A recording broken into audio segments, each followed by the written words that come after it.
औरंगाबादमधील सुंदरवाडी शिवारात एका 22 वर्षीय मुलीवर सामूहिक बलात्कार झालाय। काल रात्री 8:30च्या सुमारास पीडित मुलगी आणि तिचा मित्र कॅम्ब्रिज शाळेच्या मागील रोडवर गप्पा मारत असताना 4 जणांचं टोळकं त्या ठिकाणी आलं। त्यांनी मुलगी आणि मुलाला बेदम मारहाण केली। त्यानंतर मुलीला जवळच्या शेतात नेऊन तिच्यावर बलात्कार करण्यात आला।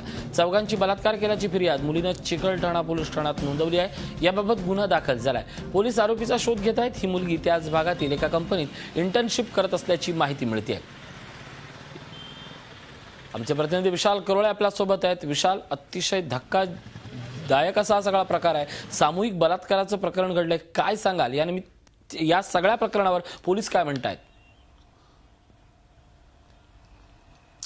ऋषी, काल रात्रीची ही घटना आहे। सुंदरवाडी शिवारात ही घटना झाली आहे। त्याच ठिकाणी आपण उभा आहोत। आपण जो पाहू शकतो या रोडवर तिचा मित्र आणि ती गप्पा मारत होते। रात्री 8:15 8:30ची वेळ असेल। त्यावेळेस 2 टू व्हीलरवरनं 4 जण या ठिकाणी आले। त्यांनी सुरुवातीला या मुलामुलींना काय करताय असं विचारलं आणि त्यानंतर त्या मुलाला थेट मारहाण करायला सुरुवात केली। त्या मुलाला या ठिकाणी असं बांधून ठेवण्यात आलं। रोडच्या बाजूला जी तार आहे तिथे आणि समोरच असलेल्या या शिवारात आपण पाहू शकतो इथं या मुलीला अगदी फरफटत नेण्यात आलं आणि तिथं आतमध्ये शेतात नेल्यावर तिच्यावर बलात्कार करण्यात आला। मात्र हे सगळं सुरू असताना त्या मुलीच्या प्रियकरानं कसं तरी यातून सुटण्याचा प्रयत्न केला आणि जवळच असलेल्या अगदी अर्धा किलोमीटरच्या हायवेवर तो ओरडत केला। तिथून त्यानं मदतीला काही लोकांना बोलवलं आणि त्यानंतर हे आरोपी पळून गेले। मात्र या सर्व याच्यात एक गोष्ट इथं महत्त्वाची आपण लक्षात घेतली पाहिजे की अगदी औरंगाबाद जालना हायवे जवळचा हा भाग आहे। अगदी जवळ असा रोड आहे आणि अशा ठिकाणी एक मुलगा मुलगी उभं असताना अशी घटना घडत असेल तर खरंच हा भाग सुरक्षित आहे का असं आपण म्हटलं पाहिजे। पोलीस काल ही घटना झाल्यानंतर रात्री उशिरा या ठिकाणी दाखल झाले आहेत। आज सकाळी पोलिसांनी या ठिकाणी चौकशी केली। 2-3 संशयितांना ताब्यात घेतलाय। या प्रकरणी गुन्हाही दाखल झालाय। मात्र असं असलं तरी अजूनही मुख्य आरोपी पोलिसांच्या ताब्यात आलेला नाही। पोलीस त्याचा शोध घेत आहे। या निमित्तानं पुन्हा एक गोष्ट समोर आली आहे की खरंच औरंगाबादमध्ये महिला मुली सुरक्षित आहेत का?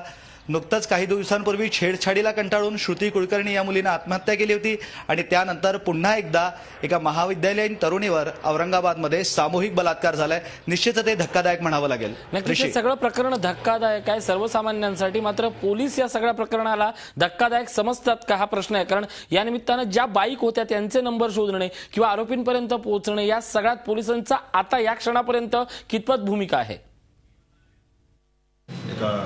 प्रियकरासोबत जी प्रियसी गेलेली होती तिच्यावर अतिप्रसंग झालेला आहे। या घटनेमध्ये 4 आरोपी आहेत। त्या 4 आरोपींना शोधण्याचे सर्व प्रयत्न पोलीस यंत्रणेमार्फत होत आहेत। काही संशयितांना ताब्यात घेऊन त्यांची चौकशीही करण्यात आलेली आहे। या घटनेवर आमच्या शोध पथका आम्ही रवाना केलेली आहेत आणि ती कसोशीने शोध घेत आहेत। विशाल, आपण पाहतो पोलिसांची भूमिका ऐकली आहे, पण औरंगाबादमध्ये गेल्या काही दिवसात घडलेली प्रकरणं या संदर्भात पोलिसांची भूमिका, या सगळ्यात पोलिसांचा तपास साधारणपणे 20 तासानंतर कुठपर्यंत पोहोचलाय? पोलीस अजूनही आरोपीचा शोध घेत आहे असं सांगतायत। या दरम्यान पोलिसांची 4 ते 5 पथकं आरोपीच्या शोधाला गेली आहे असं म्हणतायत। हा अतिशय निर्जन असा भाग आहे। इथं कोणी नसतं, त्यामुळे गाडीचा नंबर कोणी पाहू शकला नाही। अंधार होता असं पोलिसांचं म्हणणं आहे।